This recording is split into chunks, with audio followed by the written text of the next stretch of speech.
Hello, happy Thursday. As always, before we kick off, don't forget, drop me a like in down below before we kick off. Make sure you double tap, click the button, click like. If you want to share this video as well, I'd appreciate it. Or drop us a comment in, smiley face, thumbs up. Let me know how you're doing today. That's also fantastic. I appreciate that very much. Of course, if you want any details on our women-only group fitness program, specialising in helping women over the age of 30, all you need to do is comment below with ready, and I'll send you the details, or drop me a direct message and we can have a chat about that. So, women's outdoor fitness program, able to continue through all tiers.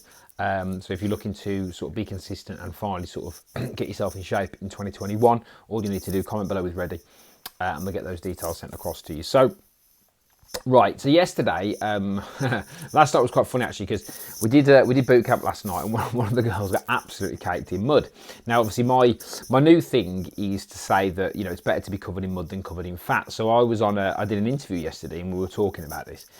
And it was quite interesting, and because I've been fat and I've been 5 stone heavier than I am now, it kind of gives me the right to be able to talk about it, because I can compare both experiences. Okay, so what I'm doing here is comparing both experiences, and I think we don't do enough of that. I think what we do is we don't compare the experiences of being overweight and being unhealthy to the experiences of trying to exercise and look after yourself. And it brings back, it's a wonderful expression which says exercise is hard, eating well is hard, being fat is hard, choose your hard. So they're both hard, they're both uncomfortable, they're both difficult. Which difficult one do you want? So when I say it's better to be covered in mud than covered in fat, I'm actually making a direct comparison, because I know from being fat that actually being covered in mud is better. Because of course a 45-minute workout versus being overweight all the rest of the time. For me is an acceptable trade-off. Now, when I say things like that, obviously sometimes there was a bit of chat around being fat, and the problem we get into is people tend to be triggered by this word fat, tends to trigger them, and the issue is, and I'll be honest with you, the issue is that we seem to have lost context on this thing between physical and personal, because obviously being overweight is a physical problem. It's not a personal issue, it's a physical issue. In fact, the best description of obesity I ever heard was that obesity is a normal reaction to an abnormal environment. And what's the abnormal environment? Eating too much and not exercising enough. So it's just a physical reaction. The problem is people take it personally, even when it's not personal, if that makes sense. So if I sit here and say, it's better to be covered in mud than covered in fat, and somebody takes offence to that, well, I've not directed that at any particular person. So if you're taking offence to that, you've got to ask why, okay?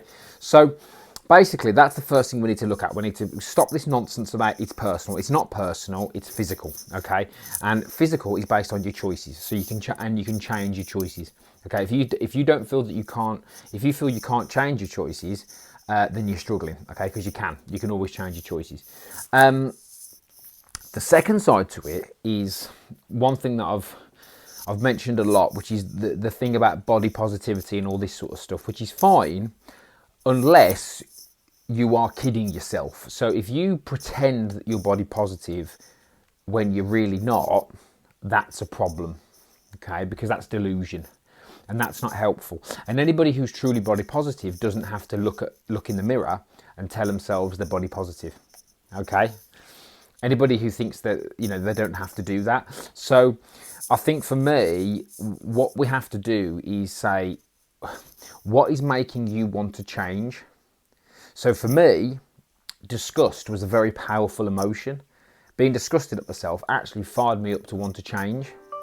But some people say, oh, you can't do that, you can't do that. Well, the truth is, if you're not ready to change, that's fine.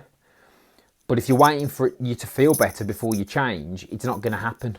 You need to change if you don't feel that, you know, does that make sense? So my job is not to cheerlead people and motivate people, it's to provide a structure so people can feel like they can change. Yeah? And if I have to tell the truth, you know, I think it is better to be covered in mud than covered in fat. Then if that gets you moving and gets you to change your life and gets you fired up, then brilliant, I've done my job.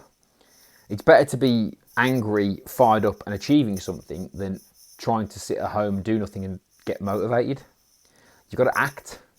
I mean, you know, I think about the changes that I've made in my life, and a lot of them have come from actually being triggered beyond belief by things that have forced me to change. So you can either take the information and use it as the fuel for change, or you can sit and be offended and pretend that you're happy when you're not, okay, which isn't useful. So there's my 2 penneth. Any thoughts or comments on that, let me know down below. If you disagree with me, again, please feel free to comment down below. I do love a bit of intelligent debate. As always, guys, I'd appreciate a like, a share would be fantastic as well. And if you just want to drop me in a smiley face or a thumbs up in the comments, that's always appreciated. Have a good day. See you later.